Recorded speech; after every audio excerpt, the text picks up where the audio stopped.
Sa akin na pag meeting ko, sakit na ako.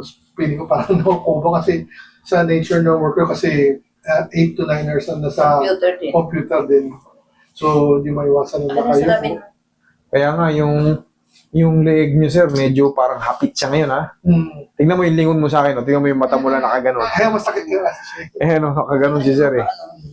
Ayan. Pero ilang araw na yan, sir? Ngayon, lately lang, siguro mga ilang araw pa lang. Okay. Pero dati nakakasagad kayo ng lingon. Oo, nakakasakit. Ngayon, Sige. ilang araw lang. Ngayon kasi, yung mata yung ginagamit ni sir, usog ka ng pantay ka lang, sir. Ayan.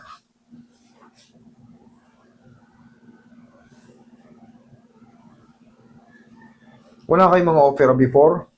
Wala. Lingon ka nga rito. Walang masakit yan.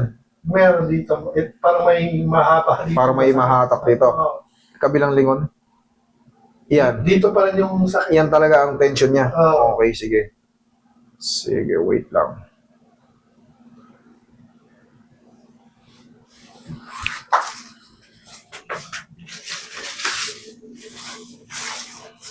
Mamaya meron yan, counting-counting na lang. Yun lang.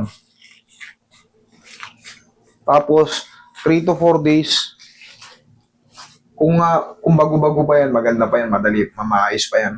Pero pagka yun tumatagal na ng mga taon na, tapos yung leg nyo, naku po, pakaingatan nyo yan. Marorobot kayo yan. Kaya nga. Dati hindi naman ganito eh. Lingong- Weekly lang, bago lang. Lingon sa paang ano yan, paan ang ililingon nyo, hindi yung leg.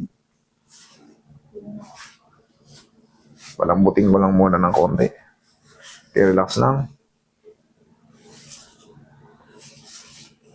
One more.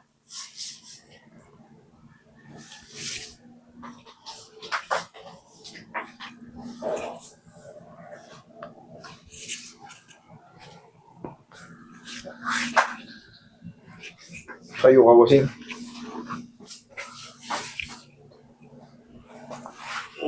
Kaya. Higang patagilid.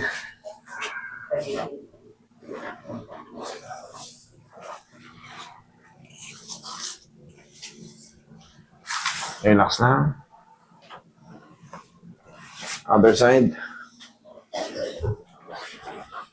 Yung sinasabi nyo naman kanina, ma'am, pag hindi na siya makayuko or parang buo, yung parang kubado na siya, kailangan makita yung x-ray nun. Titignan ko kung ankylosing. Pero sana hindi. Baka stiff neck stiff lang. Diba? Sana kagaya pa nito. Pagkaga. Ito straight pa ito nito eh. Yung Kaya nga, kung mapapansin nyo, leg lang inaano niya. Pero dinadamay ko pati balakang. Kasi may nakikita ko kay sir na parang paharap na siya. Yung daily routine niya kasi, maghapon, 8-9 hours, computer. Yeah. Yun yung tsura. Makikita nyo parang nakapauna yung... Ulo. Yes, hindi dapat ganun. Hanggat maaari, tikas matatag tayo. Pero pag ang itsura nyo ay parang Ay, ganun talaga ng computer na nasisira na yung mga dish nyo, tapos nasasanay na ng ganun. Hanggang sa tumagal, wala. Yari kayo. Kayo magdudusa. Hanggat maaari, buong spine ang damay. Relax lang. sabi ko kung saan ako. Kung nasasaktan ka. Relax lang.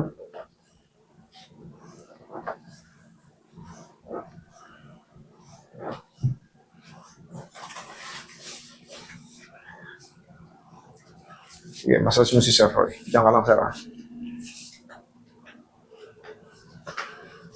Sumali kayo sa Zumba. Para manatili kayong bata. Ang ginagawa ko, naglalakad ako tuwing weekend. Nakakapaglakad. Say hi, kay bossing.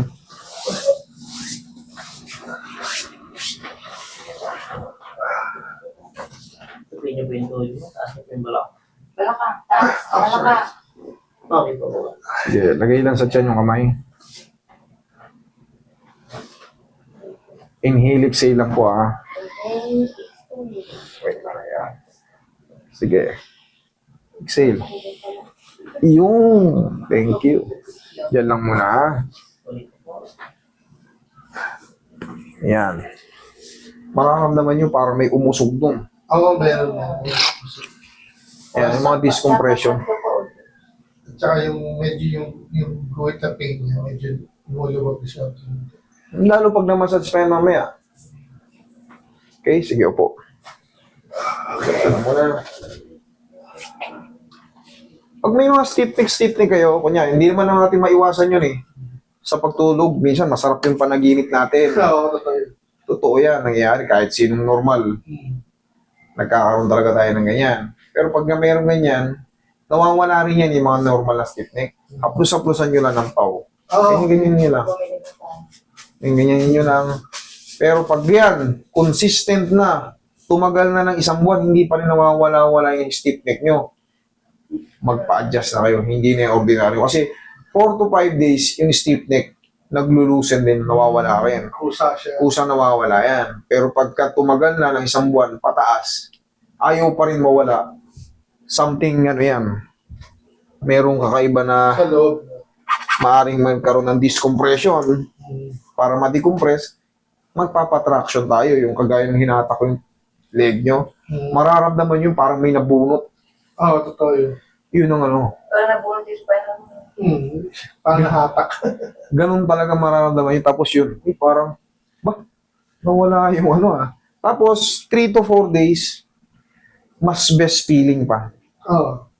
Yun ang pinaka-estimation ko dyan. Sa tagal ko nagaganito, syempre, kahit ako, galing na rin ako sa ganito, syempre. Normal ba ito umaga? May mga lumalabot to. Normal na yun. Pagka, walang problema, pero pagka, ouch, parang may nangangawit parang sumakit hindi po pwede. Pero, kahit sa tuhod, sa siko, may lumalagitik, Tumalan ako. walang problema. Kung pain, ay ano lang, yung lagitik-lagitik. Pero pagka may isang ganun mo, Masakit. Yun, ouch. Hindi po pwede. Okay na ba pag tulog ka yung wala kang una? Kasi hindi ako komportable pag may una. Maganda mo yan. Wow. Sanayan lang na yan eh. Sa inyo kasi, sir, honestly, maliit yung leg ni sir. May clip. Maliit. May yung leg ni sir eh. Kung komportable kayo sa flat, pag gising nyo naman, hindi naman sumasakit leg nyo, Hindi naman. di doon tayo. Okay. So wala Okay? kang problema. Kasi baka, yung iba naman kasi tatlo mag-una, nakaganon pa yung kamay. Nakaganyan pa oh. Nakataas. Kaya nakaganyan pa. Kahit may dalawang una na. Yun. Kung nagiging komportable kayo sa ganun, no problem. Oo. Okay. O ngayon, lingon ka ngayon dito. Kabila. Masakit pa. Oh, May konti. May guhit pa. may konti pa. Okay, no. Pau-pau siya na ko yan. Pau-pau dito. Siguro. Pero pagka konting-konti na lang, wala na yung Oo, treat. compare kanina na masakit yun yung parang good. Bearable na lang. Bearable na siya. Ano na yan, 3 to 4 days, mas best feeling pa yan. Ganun Pag talaga. computer ka, huwag tudo-tudo na. Wala, hindi. Ewan ko, kasi dala na nila adrenaline pagka yung nasa work ka, nakafocus ka, ganyan din pagka nag-games ka. Kaya nga. Lakad, balik-balik. Break time din. Hindi pwedeng straight na 8 hours, 9 hours, nakatuto ka ng ganun, putya. Pati mata mo, yari yan. So, sa akin naman every 3 hours, 2 to 3 hours na nag-break naman ako ng 15 minutes. Okay, para ma-relax din. Yeah. Okay, lingon ka ulit. Kabila. Oh, Ay, medyo wala na siya. thank you, Lord. Okay? Thank you. Bossing, thank you.